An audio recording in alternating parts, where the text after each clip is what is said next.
Hello, I'm Margot Politis. Welcome to Study English IELTS Preparation. Today we're going to talk about acronyms, abbreviations and names, and then we'll do a bit of vocabulary building as well. The boy in today's episode is about to have a test to see whether he has attention deficit hyperactivity disorder, or ADHD. While you're watching, listen for some other abbreviations. How do you know if your child does have ADHD? An EEG brain scan helps answer that, say the Swinburne researchers. Jacques Duff is a psychologist and one of Richard's PhD students. A computer program will compare Xavier's brain scan with a database of scans of ADHD sufferers. If he does have the condition, the ADHD diagnosis will be automatically triggered.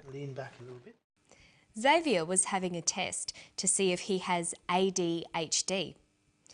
ADHD is an abbreviation. An abbreviation is the short form of a phrase or a word. We often abbreviate phrases using the first letter of each word. Notice that you use capital letters for these types of abbreviations. ADHD stands for Attention Deficit Hyperactivity Disorder. ADHD is much quicker and easier to say and to write. You might recognise some of these common abbreviations. UFO stands for Unidentified Flying Object. ASAP means as soon as possible. Other common abbreviations are PC for personal computer, TV for television, and CD-ROM. That's a compact disc with a read-only memory. Notice that each letter in the abbreviation is pronounced separately, but the last letter is pronounced more strongly because it carries the primary stress. So we say USA, ASAP, ABC, and TV. Listen for another abbreviation here. Jacques Duff is a psychologist and one of Richard's PhD students. Jacques Duff is one of Richard's PhD students.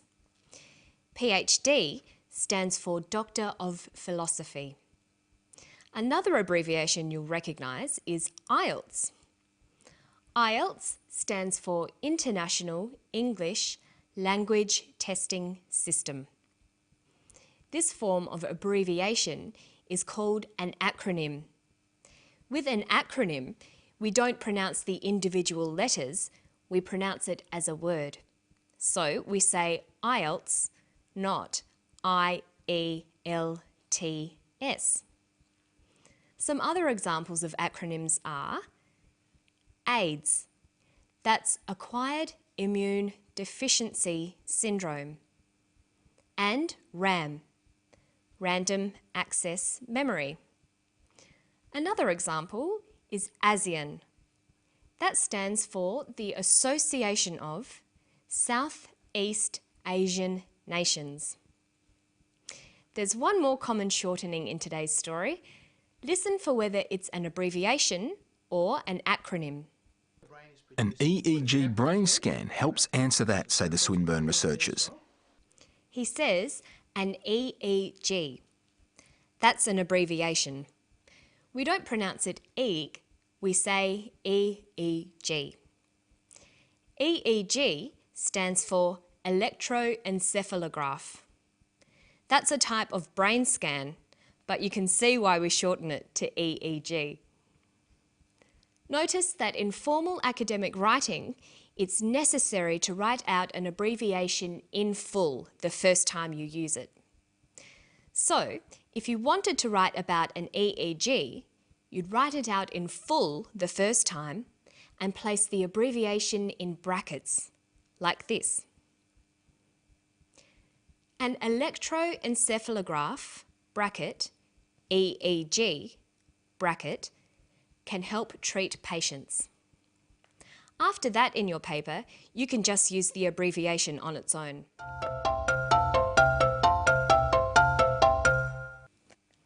Okay, so let's listen to the clip again, but this time listen for words to do with universities.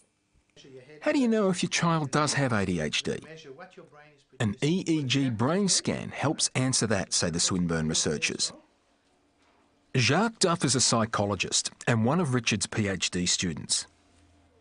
A computer program will compare Xavier's brain scan with a database of scans of ADHD sufferers. He refers to the Swinburne researchers. Swinburne is the name of a university in Victoria.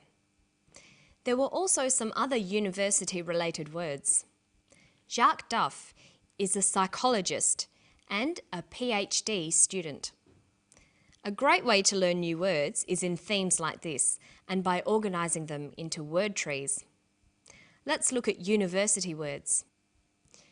Students might study for a diploma, a bachelor degree, an honours degree, a master's degree, or a PhD. Jacques Duff is a PhD student, so that's where he fits into this tree. There are a number of different people and places mentioned in today's story. We don't see them all, but we hear their names. Listen for the names in this clip. An EEG brain scan helps answer that, say the Swinburne researchers. Jacques Duff is a psychologist and one of Richard's PhD students. A computer program will compare Xavier's brain scan with a database of scans of ADHD sufferers. The people he mentions are Jacques Duff, Richard, and Xavier. If someone has an uncommon name, people will often ask how their name is spelt. For example, Xavier is an uncommon name in Australia. So if I met Xavier, I might ask him, how do you spell your name? So it's a good idea to get used to spelling out your name. Xavier is spelt like this: X-A-V-I-E-R, Xavier. Jacques is also an uncommon name in English because it's a French name. In this case, we have both a first and a last name. His first name is Jacques, and his last name is Duff.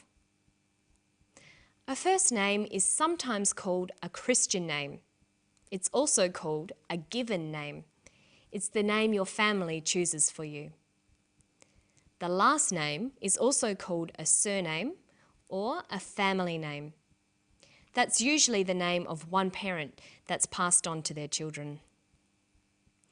Jacques' first name is spelt J-A-C-Q-U-E-S,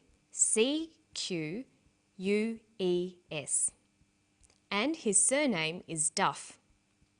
Notice that if you ask someone in Australia to spell out the name Duff, they would say D-U-F-F.